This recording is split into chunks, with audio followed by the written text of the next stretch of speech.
नेकी में बहुत सादगी होती है, बहुत सरलता। ज़िंदगी में हम जिस किसी भी स्थिति का सामना करते हैं उसमें हम सही कदम उठा सकते हैं या गलत कदम उठा सकते हैं। अगर हम सही कदम उठाते हैं तो हम दरअसल नेकी के सिद्धांतों के अनुसार अपने काम को अंजाम देते हैं, जिसमें ईश्वर की दी हुई शक्ति भी शामिल होती है। और यदि हम गलत कदम उठाते हैं तो उस स्थिति में हम पूर्णतया अकेले होते हैं और हमारे साथ नहीं होता कोई भी। ऐसे में असफलता हमारी नियति बन जाती है। अब प्रश्न उठता है कि हम यह कैसे जानें कि क्या सही है और क्या गलत। ऐसे में हम प्रार्थना का सहारा लेते हैं, जिसकी रचना एक ऐसी प्रणाली के रूप में की गई है जिसकी सहायता से हम इंसान के मन में सच्चाई की अवधारणा पहुंचाते हैं। ईश्वर हमारे अंतःकरण, रूह या आत्मा के माध्यम से हमारे मन को ज्ञान का प्रकाश प्रदान करता है। वह हमें ऐसी स्पष्टता देता है जिससे हम सत्य की अवधारणाएं को समझने की शक्ति प्राप्त करते हैं।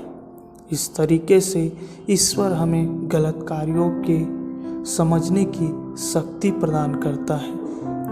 इस तरीके से ईश्वर हमें गलत कार्य उदाहरण से सही कार्य करने की शिक्षा देता है।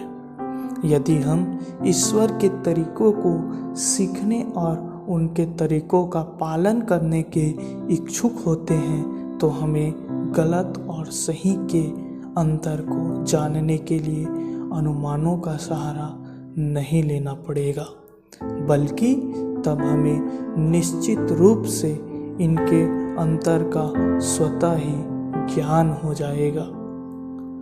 हम में से प्रत्येक व्यक्ति के जीवन की अपनी विशिष्ट स्थितियां होती हैं जिनके साथ वह जीता है। हमारे जीवन में स्वास्थ्य, धन, शिक्षा, कुंवारेपन, अकेलेपन, उत्पीड़न, दुर्व्यवहार, स्थापित नैतिक मूल्यों के उल्लंघन जैसे कई चुनौतियां हैं और ऐसी परिस्थितियों का एक अंतहीन सिलसिला है जिसका सामना हमें करना पड़ रहा है। इन सभी चुनौतियों का केवल एक ही समाधान है और वह है नेकी। नेकी में आस्था और आशा की पूर्ति निहित होती है। ईश्वर का प्रत्येक आशीर्वाद जिसे ईश्वर अपने नियमों व आज्ञाओं का पालन करने पर अपने बच्चों को प्रदान करता है, अत्यंत महत्व रखता है। यही आशीर्वाद हमें एक नेक इंसान बनाता है और इसी नेकी के बल पर हम ईश्वर के आशीर्वादों को प्राप्त करने के पात्र बन जाते हैं। नेकी के साथ जीवन जीने की कोशिश में बहुत आनंद और सुख है।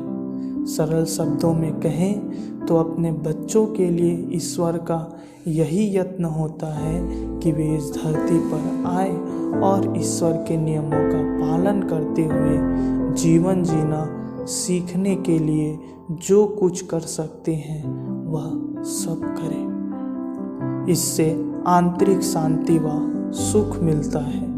यह जानकर कि हम जो कर सकते हैं वह करने से हमारे द्वारा ईश्वर की इच्छा पूरी होगी। इस प्रकार हमारी ओर से ईश्वर का यह प्रयास पूर्ण हो जाता है।